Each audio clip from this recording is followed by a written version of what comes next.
What is up, guys? This is episode 4 of the Xceleration Fitness Podcast with my man Ben Bujo and myself, John Papp. And we have a very special guest with us today. One of our homies from Xceleration, Miss Allie Howard. Hello, everyone. So good. Thanks for Introduce having yourself and kind of give us a little rundown first. My name's Allie Howard. I work here at Xceleration, and I also work at a company called Lululemon full-time, which is a retail athletic brand, which most of us are all wearing. Yep, all of us are wearing.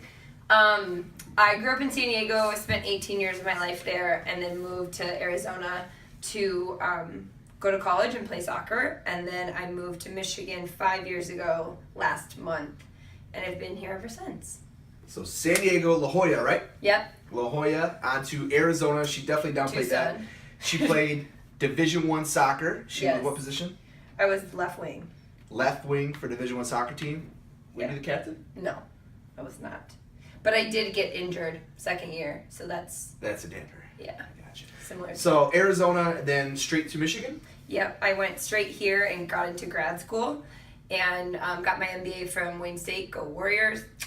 And then I started working for Lululemon after really just not loving corporate America. Okay, so as always, guys, we try to keep these podcasts shorter, but we really want to get into Allie and really what makes her tick and what makes her go. And a very interesting part to Allie, we met her in Detroit, opening day. Yeah. We were doing an event for Lululemon, doing a workout downtown. There was drinks involved. One thing led to another. It was an amazing, amazing event. Okay? We were doing ladder drills and slamming beers. In like 30-degree weather. Yeah, in 30-degree weather in Detroit. And ever since then, we've been in really close contact with Allie.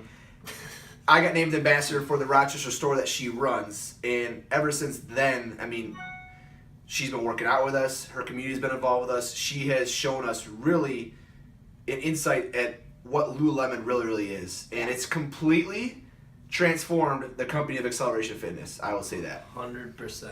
Yeah, I think my first experience of where I saw Xceleration go from another gym to a community and a culture was when I sat down with these guys and did goal setting with them. Gosh, that was like at least 6 months ago. Yeah. And Ben had asked me, I had goal coached Ben, and he had said, this is something really transformative that I want my team to be a part of. And I, of course, was like, duh. So I came in and did a staff meeting with them and led them through their vision setting. And since then, I feel like, and I don't know if that's like the linchpin of their success is trainers, but they're really clear on their purpose and their vision for Xceleration and outside their lives. And that's been, I think, successful. So why don't you kind of talk about that a little bit? Like what kind of through the process, kind of a shortened version of it, and kind of explain, because I mean it helped me. I know it helped Ben. Obviously, he brought you in to do it with all of us, and then all the other staff here too. It helped us all. So kind of walk us through the process. Yeah. So Lululemon itself, all of us have been goal setters our whole life. We grew up as athletes here. Even people at the gym that I've goal set, like they've said they were goal setters, but I think to take it to a different level is a little bit different and more powerful. So what John's speaking of is we do what's called a vision setting, which is essentially like a meditation exercise that allows you to let go of all the constraint in your life in order to be really clear on what you want. And it's a couple minutes long. It's super simple, but it's also really, really powerful. And then from there, you view your life, or you imagine your life from 10 years from now, and it allows you to see exactly what you want to be, where you want to be, who you want by your side in 10 years, and then you start setting goals from there. And from that like snapshot of perfection in your mind, you're able to concretely guide yourself in that direction with 5-year, 10-year, and 1-year goals. And so with the trainers, what we did is we did the meditation exercise, and Ben's now participated in multiple of these meditation exercises. And then after we had all like finished, I asked them to start pulling out big themes in their visions of what they needed to be setting goals for now in order to get themselves to that ultimate 10-year place. So how often do you do this for yourself personally? Yeah, so I think for me, I have updated my goals in the last couple months, recently, with Xceleration being part of them now. And I think for anyone it's different. I mean, for myself, it works quarterly, kind of just a gut check. The meditation I sometimes do like weekly. It doesn't fully set my 10-year vision then. Go back. Yeah. You meditate how often per week? I would say I use meditate lightly, but like sit with myself, by myself, with my own thoughts. See, that's really weekly. interesting. Is that like you closing your eyes and like a hum, or is it like a... Yeah, everyone always thinks like, oh, meditation, it's a form of, this, or they have it in their view that it's like this, like sitting in child's pose or in a weird yoga position. And really, guys, meditation is, for me, is just a form of breath. It's just a form of solitude that I can be by myself. It's a way for my anxiety not to flare up. It's a way for myself to be really clear on the why of why I'm getting up in the morning, why I'm going to work, why I work 2 jobs that I love, why I go home, why I love my life. I mean, it's a form of a practice of gratitude that I really perform. And it's just simple. For other people, it is the humming and the long periods of time. For me, it's just maybe 1 or 2 minutes by myself. So 1 to 2 minutes every day?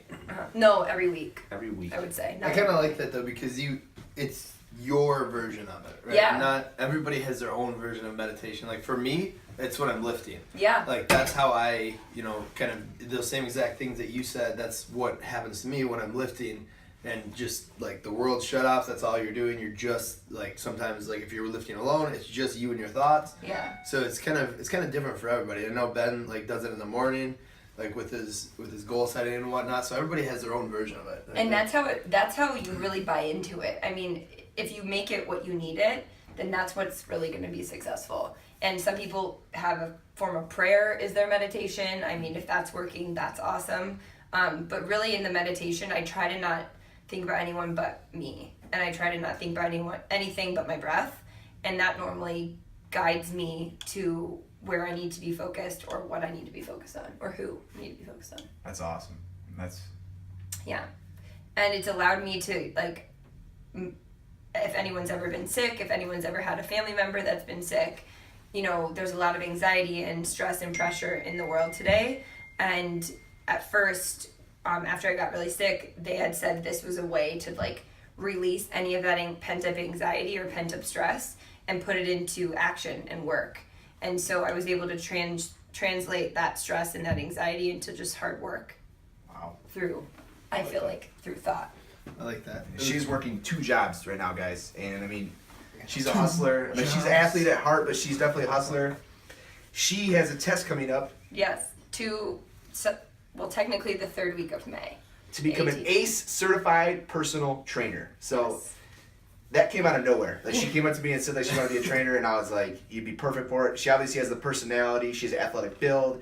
Athletic background, that kind of thing. But what makes Allie different is one of the first times like I introduced her to Xceleration, I remember people coming in asking who Allie was, and it was like, man, who is that? I don't know who she is from Lululemon, but she should be paid to be like a professional like picker-upper, because every time she's around people, she's the best at giving compliments. Like, she gave me a compliment on my pants, and I was like set for the week, and I was like, yeah, that's Allie. Don't tell my boyfriend that. I'm a professional picker-upper. Men and women. Yeah, men and women. No, I think like what Ben speaks about is like my passion for people and my passion for being around individuals that want to better their lives. That's the reason I work at both Xceleration and Lululemon, is because when I first met Ben, I realized immediately that the 2 companies really have the same core values of people. And whether that's their team, whether that's like our coworkers, whether that's the clients, for me at Lululemon, whether that's the guest or my team or people that I look up to in my region, that's what makes it easy to work 2 jobs like this. Yeah, I agree. I totally agree. And I think that's so important. What you just touched on is kind of, we've talked about it before, but the core people around you, whether that's your family, your friends, your coworkers, or the clients within your business, like those people bring you up or they bring you down. Yeah. It's a plus or a negative. Yeah. And that's so huge in anything. Yeah. And I can't tell you how many times I did goal setting here with some of the clients, and a lot of the ones that all of you that did it with me, the first thing they said was that they had never set goals for themselves. They'd only set goals fitness goals or for work. And so like the piece of that John's talking about is like we forget ourselves in the puzzle and we just focus on everything else. And if we are our best selves and if everyone else in that same community is their best selves, that allows us to become a better unit of people. And not only is goal setting drives us towards that goal of being a better community, but being here at Xceleration, you guys are able to be around people that are positive, to be around people that are chasing their goals. For me at Xceleration or at Lululemon, I'm the same way. I'm surrounded by tons of badass people that I can vibe off of and really see be successful. Speaking of Lululemon, let's have some fun with this. What is the best story you have from Lululemon, like working there? Like a funny story. A funny story? Yes, with your employees. Some behind the scenes stuff that no one knows about. Let's see. Well, there's so many. Rochester, you better be ready for this. I know, I was going to say, who's watching? I think I worked at Somerset before I worked at the store I manage now is in Rochester Hills. And I manage the Somerset store, and I hope some of these Somerset people are watching this video because it's funny. So we have these dressing rooms, and at Somerset, it's a huge volume store. There's tons of people there. And normally in the dressing rooms during holiday, like you forget on who you're checking on.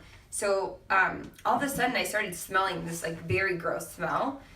And inside Somerset, you're not allowed to take dogs. You're not allowed to take animals. Like it's a mall. And so I opened the big fitting rooms and there's just a pile of poop. In the middle. What? And I'm sorry this is gross, but it's like the funniest thing. And all of us were just like, what is this? Like, what is going on? So some parent just left their child unattended. I'm guessing. I mean, I don't know. So hashtag retail life is no joke. And I would do that day like 100 times over just to have this job because it is worth it. But that's probably like the weirdest thing. That's pretty my team's hilarious. My team at the Rochester store, they crack me up every single day. But yeah, I mean, that's probably the craziest thing. What is your morning routine? Wake up, the first 3 things you do. Well, recently it's been workout. So I'm a 6 a.m.er. John So what time do you wake up? 6 a.m. crew. I live in Auburn Hills, so luckily I live not too far from here. I wake up usually if I'm heading to the gym at 6.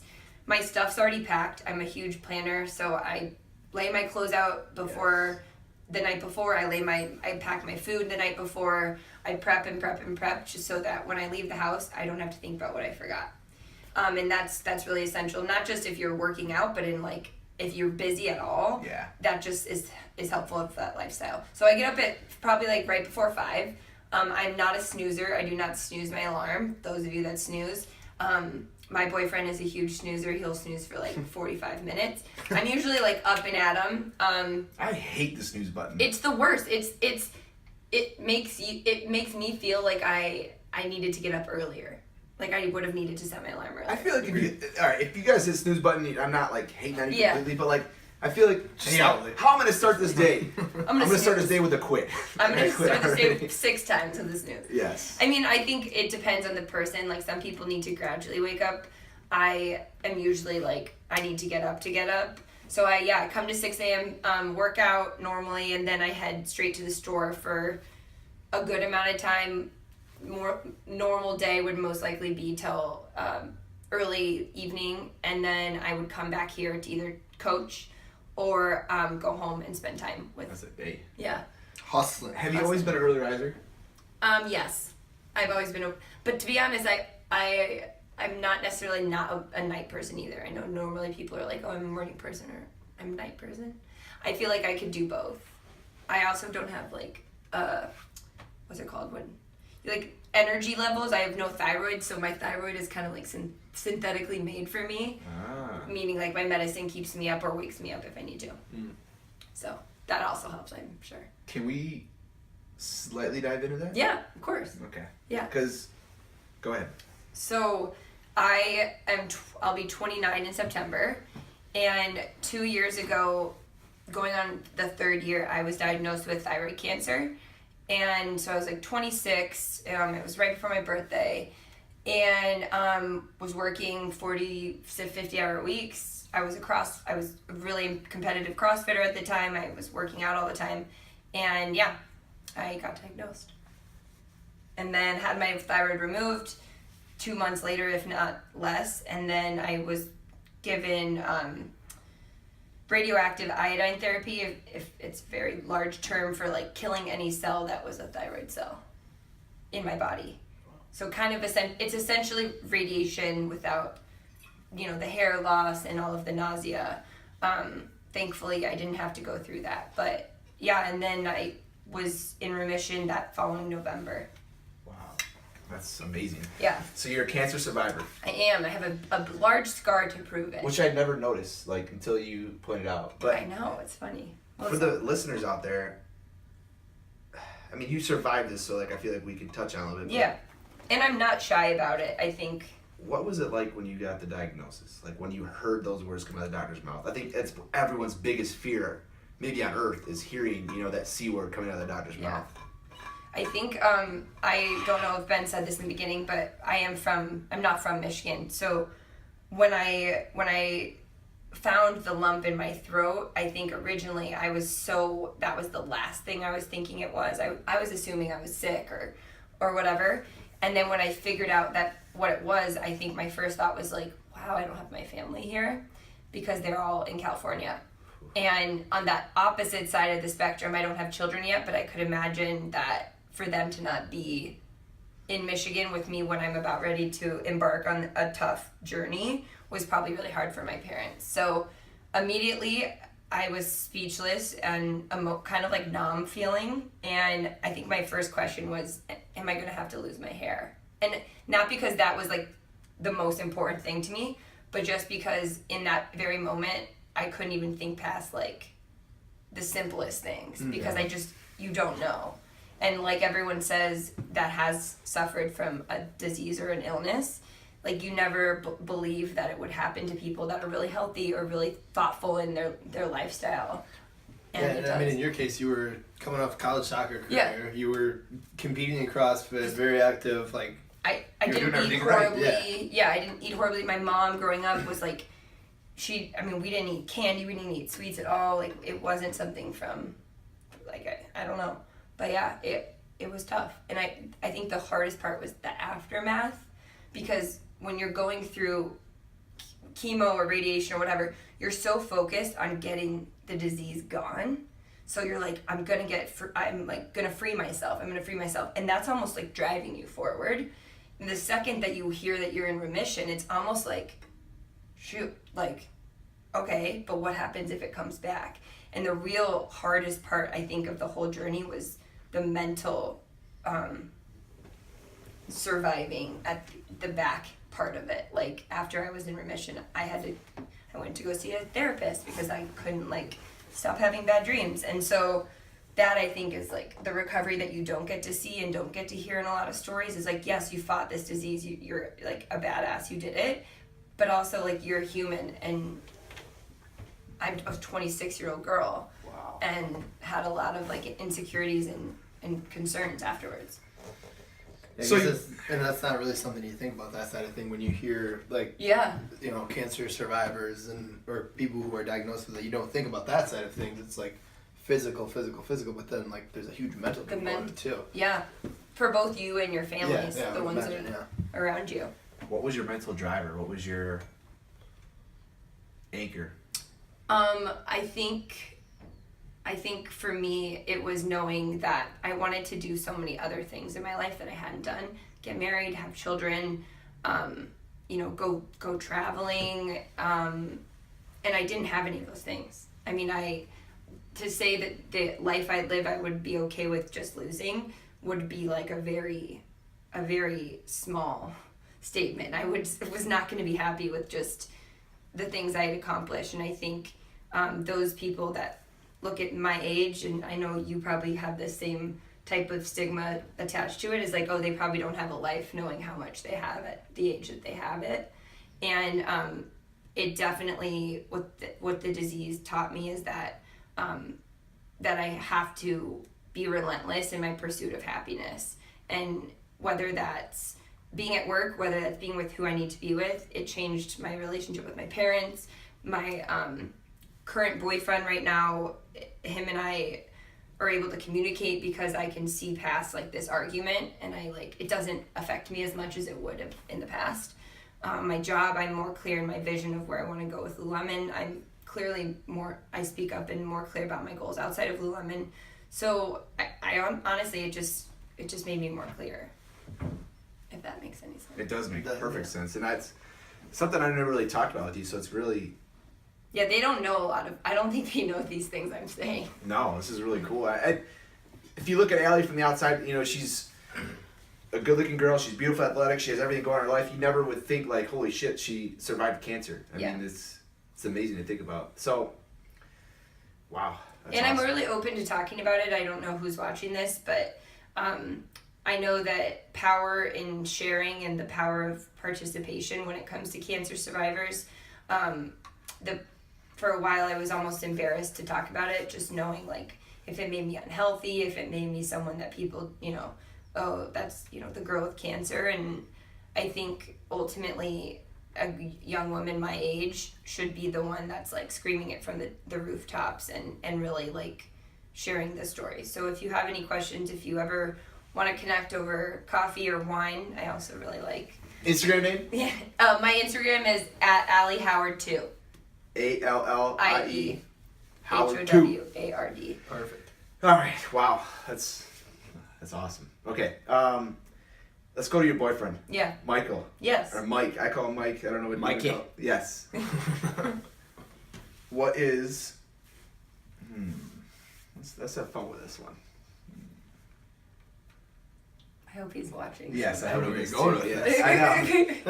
Actually, I don't know if I hope he's watching. I'm like, do I? What song does he sing in the car? Like, if it comes on, he's belting it out. You know it. Oh, well, he loves music, all types.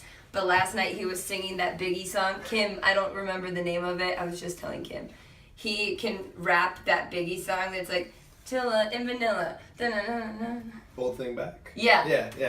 He Old can thing rap. back. If anybody's ever seen him, he's like very much similar to these guys, like lighter skin, blue eyes, blondish, brown hair. So for him to be rapping Biggie, Hardcore rapper too. rapping Shit. it, he's got some dimension. What's your song? What's... Together or No. Okay. Oh, like What is your theme song for your life? There's a movie made about Allie Howard, and there's you walking, and there's a trailer being made. What's the song that's playing like boom? recently this song called "C'est la Vie." I don't know the name of the guy. If Matt is Ricky Matt Martin. still watching? No. Let me look at my phone. I was shown this song by my boyfriend. He shows me a lot of songs because he's always on his Spotify. But this song, literally, "C'est la vie" means like it's fine, like keep going. Like I think that's Like a what it means. Kumatata thing. Yeah, it's like let's go, like let's have fun. Who cares? And I need that reminder in my life, knowing like sometimes the seriousness I can get into of like I have to do this, I have to get there. And I think this song reminds me like you really don't. Like nobody's telling you have to. It's "C'est la vie" by Maurice Moore, and it's C''ESTLAVIE. Play it. Stop for a second. Of the Xceleration. Stop. Hold up.